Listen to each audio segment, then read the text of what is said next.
Touched the lives of so many, and he really does touch the lives of everybody. He is the first person that of contact that most people that come to Sunnybank have, and he is always there with a handshake, a smile, a nice little bit of repertoire. Makes everybody feel so comfortable that they're here. It's an imposing thing to walk up those stairs, and Peter and his example to the rest of us makes all of our visitors very, very comfortable, and that's why I believe we have so many people that come from as visitors and join as members, and Peter is to be commended for all of that.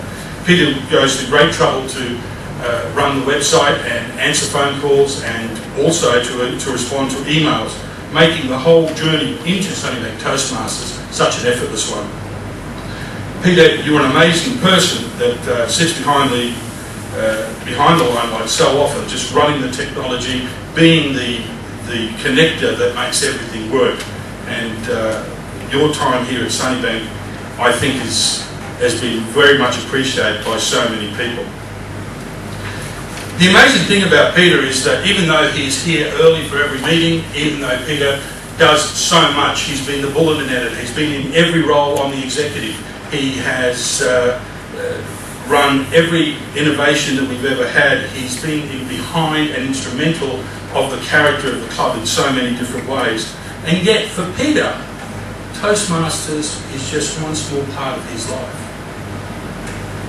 Peter is a son, he's a dad, he's a granddad, he's a husband, he's a brother, he's a brother-in-law, he's a successful business owner. He can play golf off scratch, I'm told.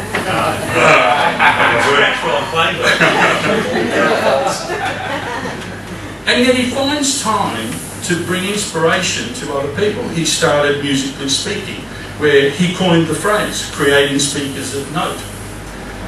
It's an amazing thing to have the time and the fertile mind to create so much innovation. Peter and his father created a new card game. I won the first round. It was an innovative thing, and it's something that made sense, so congratulations to that. He successfully networks every week, most recently with me at KBN on a Wednesday morning. So even on a Tuesday night, he finishes here at 9:30, 10 o'clock, 7 o'clock he's back at, I'm back seeing you on a Wednesday morning. And yet you would think that somebody who does so much, not only for Toastmasters, not only for his community, not only for his family, and he gives so much of himself, that he would be busy. Yes, he's busy, but he's never too busy to take a phone call. He's never too busy to answer an email.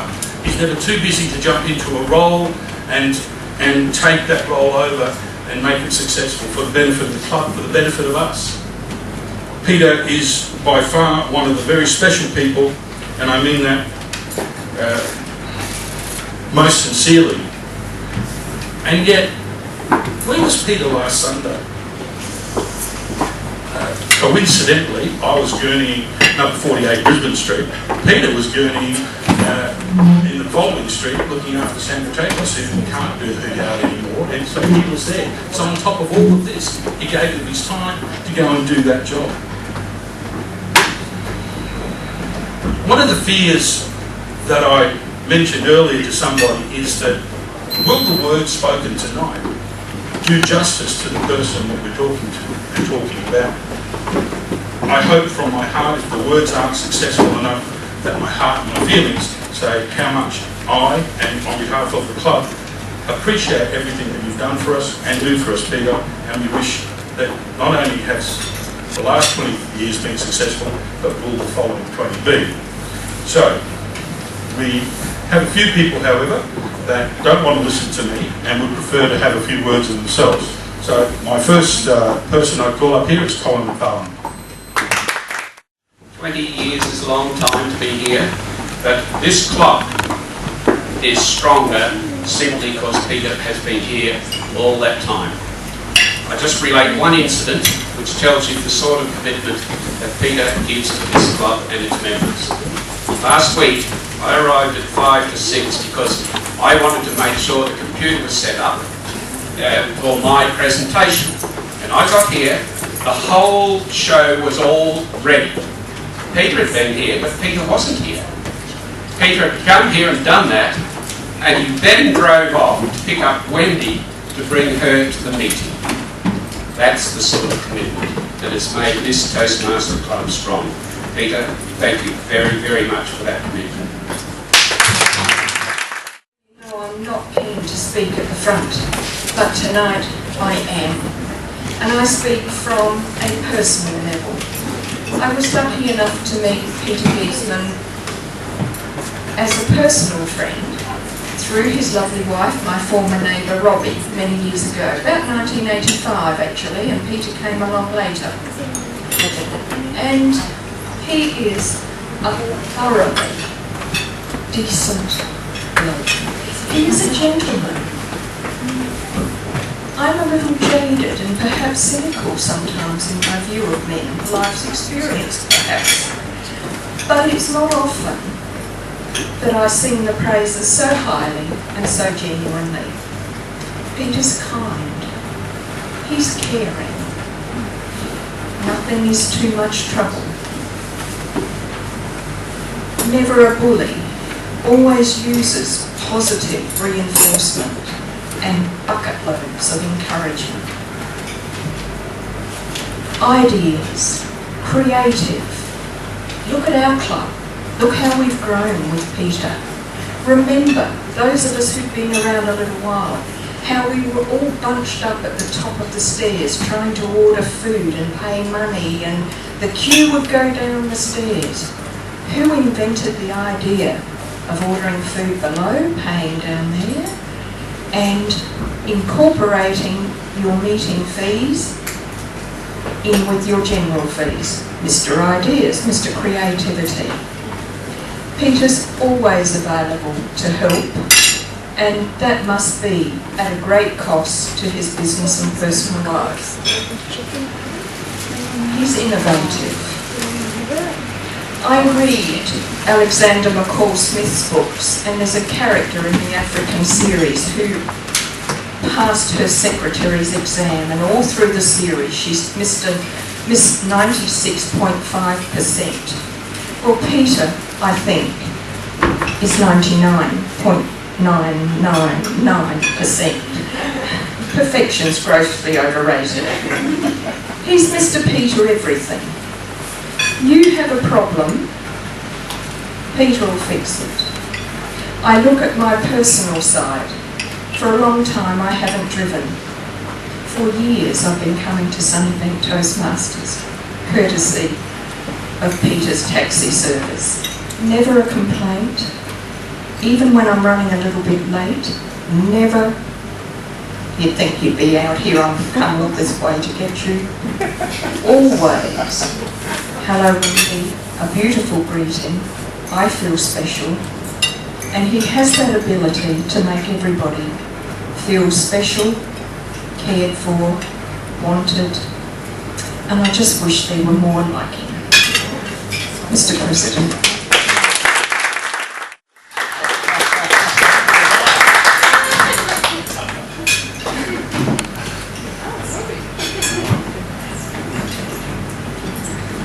Hello everyone. Well, I could tell you tales, I suppose, but actually Peter is a very easy person to live with, I have to say, and he is funny at home, as he is here, and I do laugh at his jokes, even if they're a bit corny sometimes.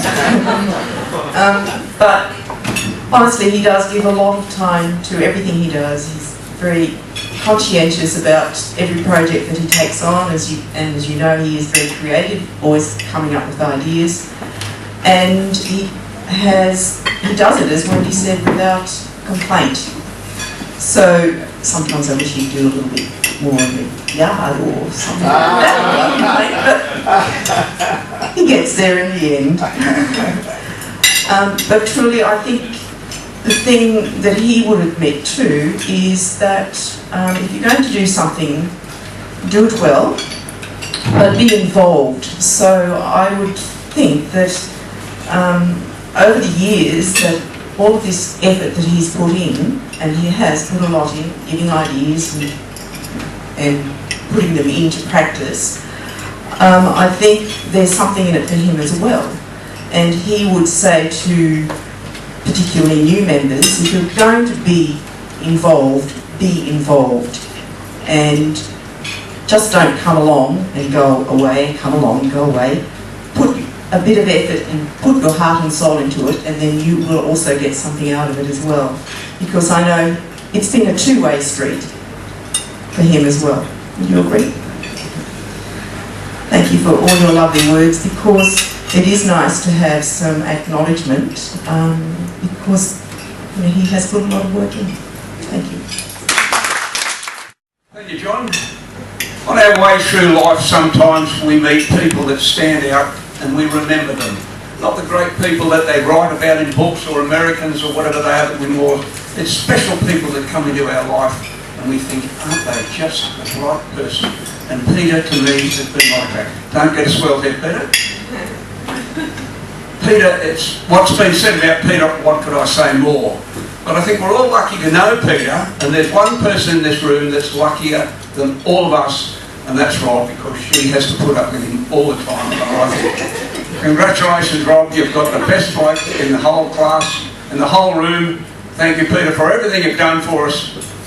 I've known Peter for 18 years or whatever it might be, and what Wendy said is right, what Colin said is right. What could I say to add to that? Peter, thank you for everything you've always done. We've always looked to you. I hope you stay around for a long time. Thank you very much. Our time flies when you're having fun. Peter is such an asset to our Sunnybank Club, and he adds an enormous amount of energy, skill and innovation. He is one in a million. Well done, Peter. Best wishes on your 20th Toastmaster year, and we look forward to another 20. Tanya Jones, who you would all know as Tanya Anderson.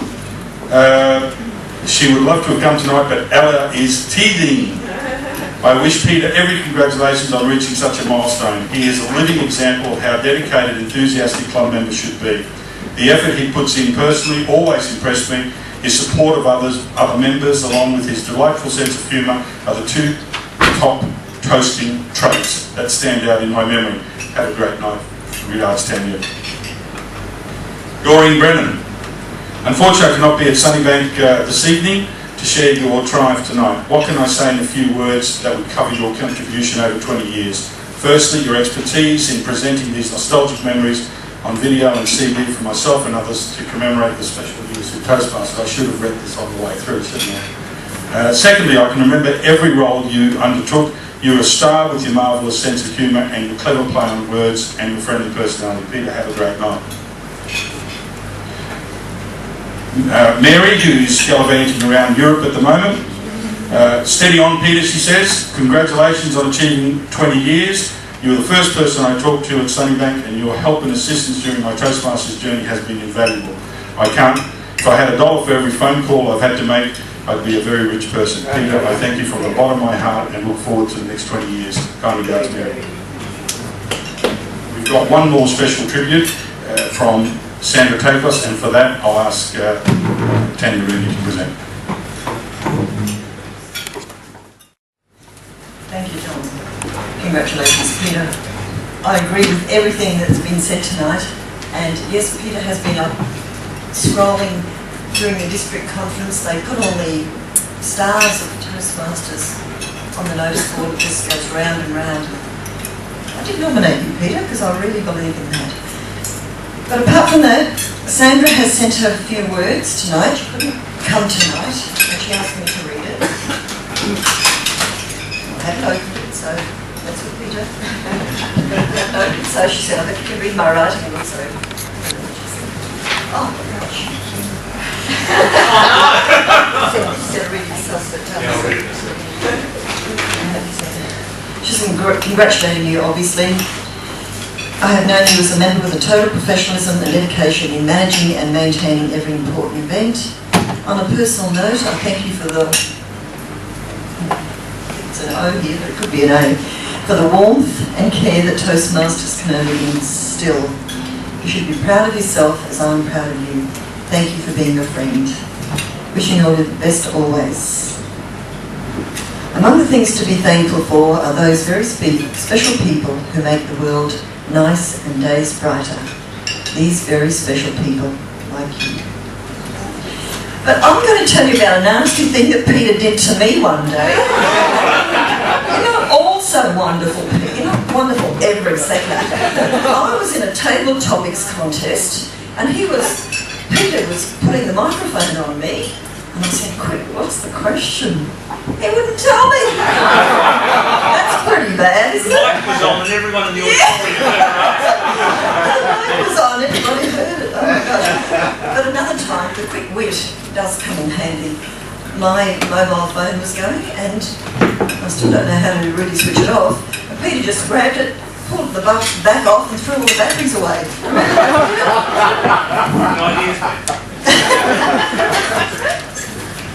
So that was really tribute from Sandra, and I thank you for all you've done as well. I appreciate everything you've done, and a few little notes I thought I can't let you walk away with. That was great.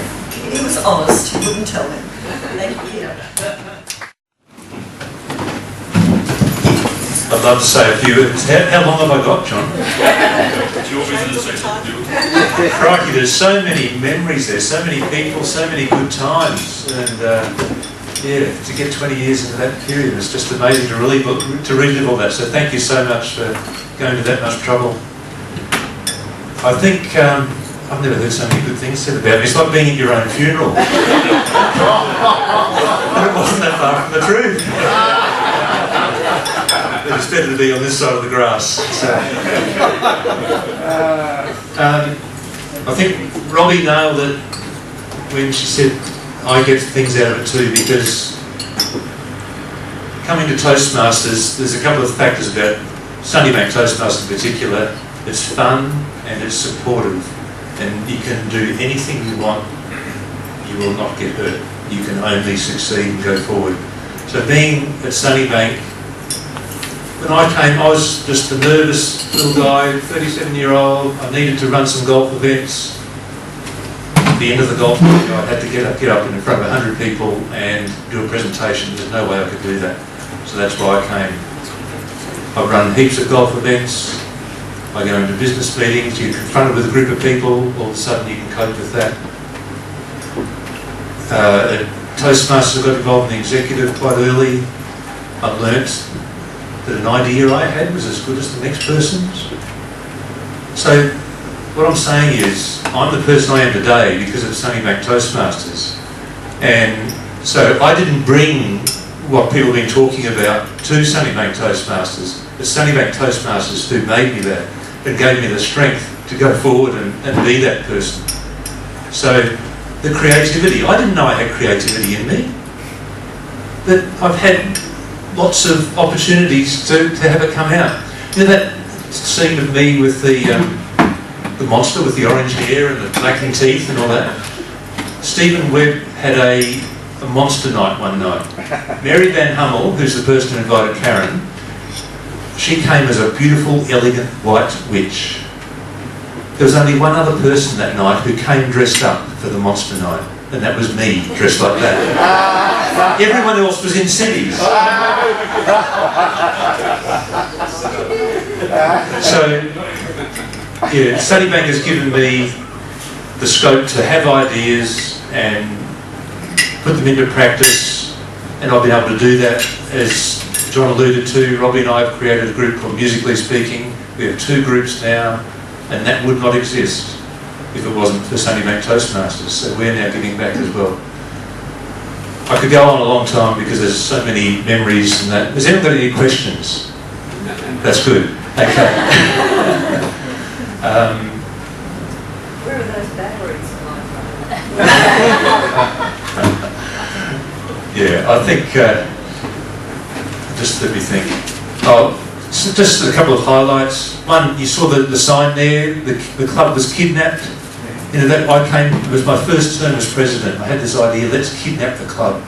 So the executive got together and we decided, okay, I knew a guy who was a bus driver, so we could hire a council bus at a cheap price. He would drive it for next to nothing. People attended the meeting, and then all of a sudden we just said, no, you're not going in there, you're getting on that bus. And they had no idea where they were going, but the thing is, people just went with it. and it was fantastic. Our first stop was the Rotunda, and then we went up to Mount Cootha for dinner, and then we had warm-up session on the bus, table topics on the way back. Yeah, Shane Allen ate all the chocolate frog. Yeah. We won't tell that story, it might put people off.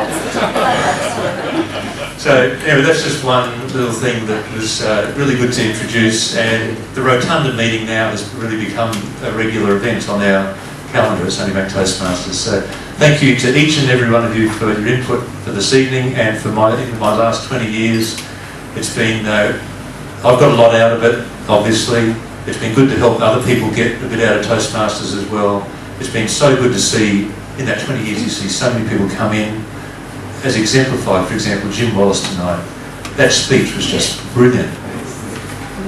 But if you'd seen Jim on his first night, that girlfriend that he got sidewinked into getting married to, she had to escort him into the meeting because he was so nervous.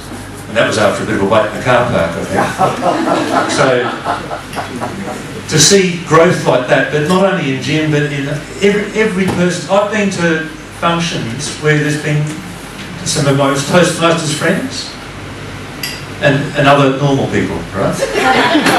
But the Toastmasters people stand out. They stand out with their public speaking expertise. It just is so natural and easy. It is just amazing. So there's no doubt that coming to Toastmasters can change your life. There's one little disappointment I have is when you see people come in and you see the potential in them and you don't see them come back and you think, oh, you've missed an opportunity. But it's all a numbers game, you can't win them all, and we won a lot, so that's fantastic. Thank you so much, everybody.